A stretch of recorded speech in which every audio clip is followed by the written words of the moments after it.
Welcome, everyone, to a very special episode of Mind Power Meets Mystic. I am Michelle Walters, joined by my podcast co-host, Cinthia Varkevisser, and we are going to talk about an interesting topic today. We are going to talk about choosing a healer. And the first part is we're going to talk about how to find them. And then the second part is we're going to talk about how to vet them, how to make sure they're a good fit for you. So we thought we would have a little fun with this and kind of do this by working through sort of big picture to little picture, like getting down to the most important thing. So we could kind of work our way down because, that makes it, I don't know, a little bit more sexy, a little bit more interesting. So part one, and the question I have for you, Cinthia, is in finding a healer, where is choice number 4 of where you would go to find a healer? Well, I think for you and I, it's a little bit tricky because we are already in the healing field. So I'm going to pretend that it's 1982 Okay. and I'm starting to just get into it as a teenager and have no idea where to go and what to look for. Besides the fact that there was absolutely no internet at that time and totally makes me old, right? I got everything through books and interviews. So my favorite books at that time was Lynn V. Andrews. I don't even know if you know her, but she wrote a lot of uh, like indigenous people, magical stories. She was a big deal at back in the 80s. So, but fast forward to today, I think about the books that are still out there and how much power they hold. And that's a great way for me to find for me to find somebody. What about you? What's your number 4? And number 4 would be books for me as well. I don't know that author that you were talking about, but one of the books I remember reading way back when, kind of when this field was interesting to me, but pre-internet, would have been Louise Hay's How to Heal Yourself, right? Yeah. And these books are still out there. I wrote a book. We both have books that are coming along. Books are a great way of finding a healer. There's just a little bit different way of searching for books right now, in terms of how books can help turn you on, help you find somebody you might want to work for or work with. Right. So, yes, of course. We should own up, we are healers in the healing space, and here we are giving recommendations about how to find other healers. But it comes up for me all the time. I have clients come to see me and, oh, they're a massage person, retired, and, do I know someone? That kind of a thing. So Cinthia, do you have a next after books? What would you recommend that people might be able to find somebody? Huge fan of social media. Huge. I'm not a huge fan of doing social media just because it takes so much work, but I love social media. Um, Tyler Henry, a lot of people, I got to know him through his TV show and through word of mouth, but he's gotten super popular with social media. There's a person, I can't remember his name. I think his name is Michael something or other. He's the seatbelt psychic. He's actually a medium as well. Have you heard of him? I think he had a show on Netflix. I think I Did saw he? a few episodes. Yeah, and I know I saw a few episodes of Tyler Henry too. Right, right. And he's still on social media. Love seeing people doing their readings on social media. But more fun is to listen to people's point of view. So I actually get to hear where they're coming from. I get to know them and their style a little bit more as they start putting out their stuff through social media. Well, and I think we could call podcasting sort of a form of social media as well. Doesn't happen often, but I have gotten new clients from social media and from podcasting. So that is another way to find healing people. Right. It's just really nice because you get to see that, oh, you're going to pick Cinthia, expect a couple of F-bombs and well-placed swear words. And that with you, that, that there's going to be a cheerleader quality and that it's going to be very, gentle and things like that. I mean, I think about one of my clients who once just sat down in front of me, sighed and said, okay, I need to get my ass kicked. And because they knew that's what they were going to get. And if that's what you're looking for, and that was the old me, BT dubs, uh, it's one of those things where it's nice to know, like, if this is what you're looking for, like, this is straight talk. Because of social media, you know who you're going to get, or you have a better idea of who you're going to get. Right, So you don't need to make that discovery call. right. Right. Okay, so what about let's see, we number 4 was books, number 3 was social media. What is number 2? For me, it is speaking engagement and classes. Um, I love when friends of mine say, "Hey, I'm going to this class. You want to check it out?" Or something comes across again from social media that turns into a fun class, or there's some kind of buzz and checking out a class. I love that. I also, there's something about listening to someone speak, um, and hearing them answer my questions while they're speaking. So there doesn't need to be a dialogue. It, for me, it feels like they've got a lot of authority, that they know what they're talking about. And again, you get a vibe from them. But how do you prefer? Do you like classes and speeches? Or Love classes and I like going to speeches because I'm just a huge learner. And so, meeting people this way when they're getting to talk about their passion or teach you something that they've learned or established or believe will be helpful. Like I love that stuff. I think speeches and classes are an outstanding way to meet a new healer. right. The thing that I also like about classes is, there are a finite array of ways that human beings can convey. That's just the way it is. We live in 3D finite when it comes to that. However, there are different points of view that you can come across, and to see their point of view of how they do things is really refreshing. And there are some people where I'm taking their class and it doesn't feel inspired. And so then I don't know if they're having a bad day, but they're not inspiring me. So I don't want to move further on. And that's another way to see if I vibe with somebody. Right. Yeah, no, I agree. Sometimes it's that you're seeing energy that you're like, yes, that's the right thing. Or you're like, don't think so. Right. Right. Right. And what is the best way, in your view, to match up with a potential healer? Well, when we taco about it, right? Taco! Who doesn't Taco like about taco? Taco, taco, taco.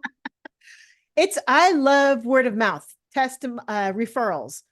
I love when people are excited about a healing that they got from somebody else. I'm also checking to see where they are on their spiritual path as they're handing out their accolades. Um, but that's for the second part of the show.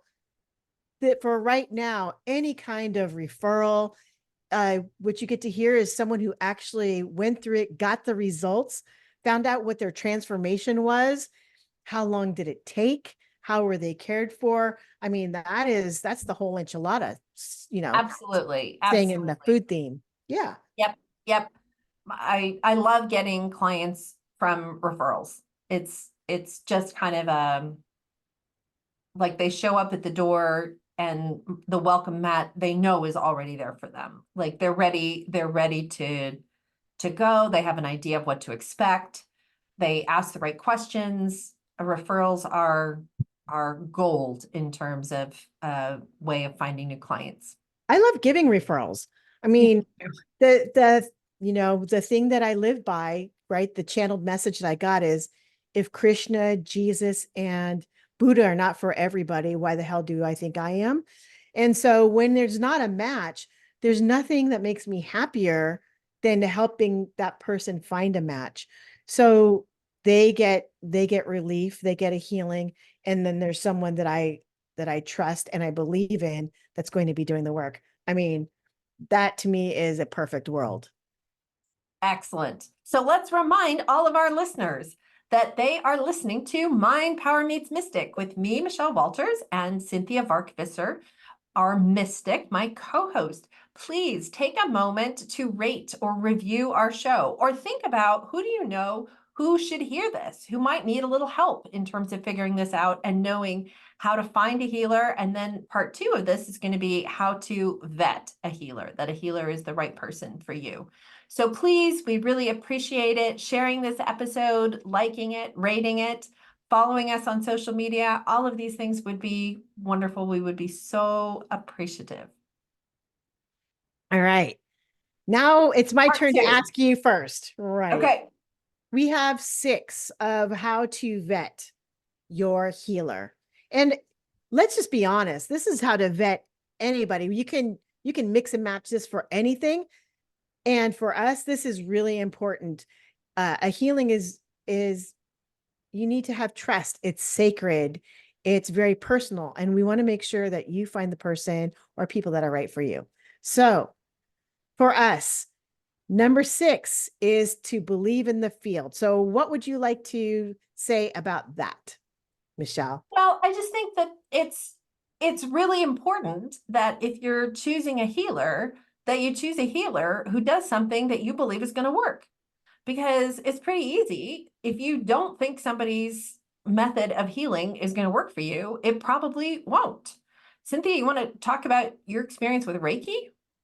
Oh, yeah. So I wasn't ready for Reiki. I thought Reiki was a bunch of hoo-ha, which is so rude in the healing field to just kind of discount a modality.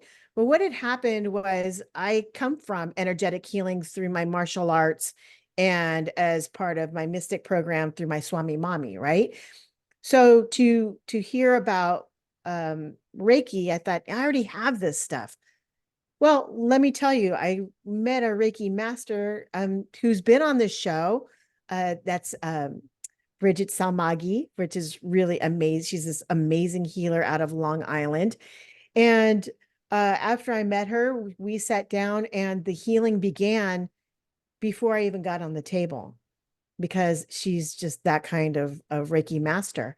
And once that was done, and I felt a lot of relief and so many things had popped into my mind and a lot of solutions.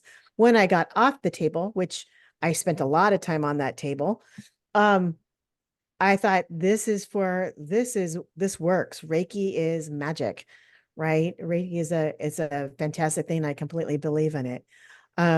However, there are a lot of people who do more than one modality and they smush, and there's nothing wrong with that. For me, believing in the field is if you feel that someone's putting too much smush in their stuff, and you're not going to get the healing that you really want to benefit from, then find that field that, maybe find someone who only does Reiki, or if you want something, that's a little bit You more, you got you right? got to choose something that's gonna that you think is gonna work, right? Exactly. Absolutely. Right. Okay, so number 6, believe in the field. Coming in at number 5, match energetically, meaning like speak each other's language, like you get each other. Right. There are just people who all of us are designed not to get. And that's just the way of it. Right. I meet people all the time who are like, oh, I talked to her, but she wasn't a fit for me. Well, maybe I'm a fit. Maybe I'm not a fit. But there are people who you fit with, and there are people who you don't fit with. And it is so important, especially when you're talking about doing work where you're feeling vulnerable, where you're, maybe you're getting a massage or you're seeing someone for hypnotherapy. Like you've got to find somebody that you're going to match with on an energetic field that you like, who likes you. Otherwise, it's not ideal. It might not carry the potency, the healing level that you're looking for. Right. Or it could be something as simple as you and I both speak English, Michelle. I swear you don't. I think this is already the second time I'm talking about swearing, so it must be in my field today. And if if swearing doesn't vibe with you, then as it doesn't matter. Then this is not the healing for you because you want to be in a place where you're 100% trusting that other person. So whenever I'm doing a first reading for everybody, that's the first thing I do is disclose that I swear like a sailor, and I like dropping some F-bombs. And and then I also say that if that concerns you, that I'll back off. It may slip through, but I will be very conscious of it. And it's really important. Some people, that's not their vibe. Right, right. Okay, so 6 was believe in the field, 5 was match energetically. Cynthia, what is number 4? Number 4 is experience. I want you to take a lead on this one. What do So you have to say about that? experience is super, super important. And I think depending upon who it is you're going to and what it is you're going for, you might be looking for someone who has either a huge amount of experience or maybe experience is not so important. Certainly somebody who's been a psychotherapist for 20 years is going to be in a different position than someone who's been a psychotherapist for 1 or 2. It's the nature of it. It's part of how things work. And depending upon who I'm going to for what, experience could wind up being super, super important, or it might not be all that important. It just depends on the particular service and the healing that I am looking for. Right. Experience in healers is also a funny thing because we morph so organically. So that you'll find that, again, I'll go back to massage therapists. I know a lot of massage therapists that are energy healers. There are a lot of mediums that go into channeling. And so it's up to you to decide, how do you want to measure this experience? Is it total amount of healing or total amount of the thing that's new? And here's an example. We are both experts in our field, Michelle and I, and Mind Power Meets Mystic, the project, is new. So our two fields together combined, we have decades of experience, and this project is fairly new. So you have to decide, do you want to check out this new project, or are you going to trust our decades of experience? It's a really funny thing. And Cynthia, I love how you pulled that in there. If you don't know what is Mind Power Meets Mystic, the project, you need to go back and listen to last week's episode because that was the whole shebang. And hear about our new offering because it's really exciting. And there's a Super whole exciting. episode just about it. Yeah, super Okay, exciting and transformative. we gotta keep going here. Ah, What okay. is number 3 on the list of choosing a healer, vetting a healer? That's referrals and testimonials, which is beautiful because it's part of how do you find, right? What it does is it creates a short list for you. So why don't you talk a little bit more about referrals and testimonials for you, Michelle? Um, how do you like it? How does it work for you when you get referred? And when you are the referred. So I love referrals and testimonials. We sort of started talking about that at the end of the first half of this um, podcast. But when people come to me from a referral, then I know that they already know a lot about me. They've already been probably told, kind of what the whole thing is going to look like. And they come to me with a different set of questions. They come to me much more uh, educated in Right, terms of what what it is they're looking for, and we can sort of jump immediately into, yes, I could help them, or no, that's not really something I could help them with. But it takes the whole conversation up to a whole different level. right, And I think testimonials are similar in that when someone reads a testimonial for like a class that I've given or helping a certain person with a certain problem, they can much more quickly imagine themselves in this situation and see how this could come together for them. right, right. I love referrals because I can automatically trust this person. If you didn't fuck over my friend, right? I know that you're going to treat me well. Even if it's not a match, I already have um, a respect laid out for that person. And it's respect and trust, especially for healers, is key. I mean, we've done other things, right? You've done social media. I do real estate. We need trust in that as well. I mean, I'm going to be dealing with a shit ton of your money. And so there needs to be trust there. And, you're in leadership and they need to know that they're going to be getting their value, that's called foreshadowing people. And, or am I wrong? Is that not foreshadowing, Michelle? I think it is And foreshadowing. foreshadowing. Thank you. And, and so, now I've lost my train of thought. So woo That's woo okay. We're gonna move transition. on to we're gonna move on to number two, Cynthia. All right. My favorite word Yes. is integrity. So let's talk about integrity, Michelle. What does integrity mean, Cynthia? Integrity means for me is the standard that you have and the means that you go about hitting your standard. So everyone has different standards, which is beautiful, and how people go about their standards is also beautiful. You just want to make sure that it matches. I tend to be a little bit on the righteous side, which is, what's what family tells me. So integrity is a big word for me. I want to make sure that the person who I'm going to is trustworthy, that they are going to hold space for me, that they're not going to try and shoo me out the door, that they are thinking of me and not my money or what other kind of value I bring to them. Um, that I'm going to be seen and cared for. And integrity for me on the other side is pretty much the same thing, is to for me, before I do any kind of reading or service, I ask for the highest amount of help and the highest amount of healing I can provide that we're both capable of doing, right? So that's my thing. What about integrity for you?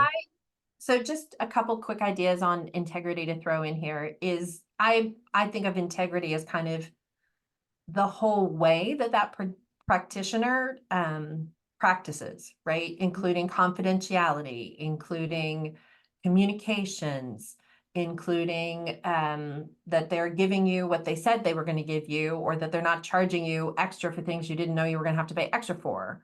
Um, all of that in my mind is woven into number two on our list, integrity, which takes us to number one. What is the number one thing to look for? Dun, dun, dun, dun, dun. It's value. Yep, It's it's value, value. people. Value. It's always going to be about value. I can't say it's always going to be about value, but it is always about value. Michelle and I were talking about this before our podcast, and sometimes we have clients that just want a real quick touch up or a real quick something, or I get phone calls from people who don't know me. This is the part that cracks me up. They say, "Hey, I found you on Yelp. I have one quick question. How much do you cost?" And based on that phone call, I can already say that the odds of us working together are very, very, Slim. yeah, exactly. Because I don't know where their integrity, I don't exactly know what their value is, what they consider their value. Do they want their question answered for very small amount of money because it's one question? I don't think people understand that. Um, but value is really important. Some people charge thousands of dollars, and the people who pay those thousands of dollars, obviously they get value out of it because they're feeling that they are being seen, heard, and healed in relation to the amount of money, right? How about you? What are your thoughts on this? I just think it always comes back to me to my business school training where we learned that price captures the value in the customer's mind. And I think that's absolutely true. I think when it comes to healing, particularly, there's both the value that, is this practitioner able to help you at something that you can manage, that you can find a way to come up with the funds to pay for. Um, but there's also sort of the component of, do you feel valued? Do you feel like you were treated well and you were appreciated and cared for, and that side of things. And I think that's very hard to quantify, but it's also very important to choosing a healer. Right. I actually have a funny story that relates to value in a funny way. when was it? Last year when we were at Woo in the Redwoods, Mhm. this woman came up to me and she introduced herself and she says, I know you. You gave me a reading 2.5 years ago, and I didn't like the information. She said, you delivered it well, you were caring and kind, you were all these things. I didn't like the reading, so I decided I didn't like you. And then she says, during these 2 years, all the things you talked about have shown up. And as they showed up, I had little tricks and tips of how to move through these things. So it wasn't a complete surprise, and it wasn't as horrible as I think it could have been. And so now I'm telling you, I got great value from your reading. That's a great story, Cynthia. Yeah, I was like, first I said, "Oh, I'm sorry." Then I said, "Oh, that's great." Didn't really know how to take it as the story was unfolding, but it's a great story. It's nice to know that you can get great value, still not get the result that you want right away. Right. And right. Exactly. Your perspective changes over time, right? The Hmm. value of the information at the time it was given was one amount. The value of the information as those things came into happening was a very different Right. valuation, right? Exactly. Right. Very Yeah. different. So those were, for those of you who are waiting for the summary list, number 6, believe in the field. Number 5, match energetically. Number 4, experience. Number 3, referrals and testimonials. Number 2, integrity. And number 1, value. Yay, we did it, Cynthia. Another Yay. episode of Mind Power Meets Mystic.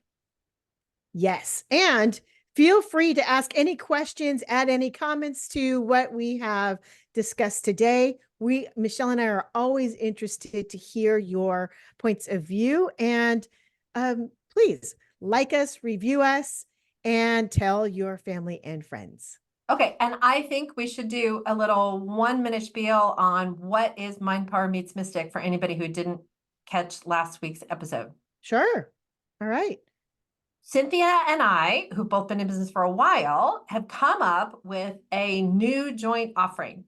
In our new joint offering, you will get a Zoom call with both me and Cinthia on it. This is a one-to-one thing where you get to bring your issue, question, topic, or if you don't know what to pick, Cinthia will pull one out that is important based upon the direction of her guides.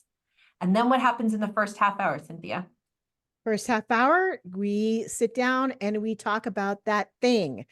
We will get to the core of what it is that you're working on, as well as 3 very simple, very practical tasks to help you move through this challenge. Okay. And then while we're doing that, Michelle is sitting and listening attentively, because as soon as that part's off, I say adios, sayonara, and then Michelle steps in. And then what do you do, Michelle? I, on the fly, convert the whole recommendations about what to do about these things into a beautiful hypnosis visualization.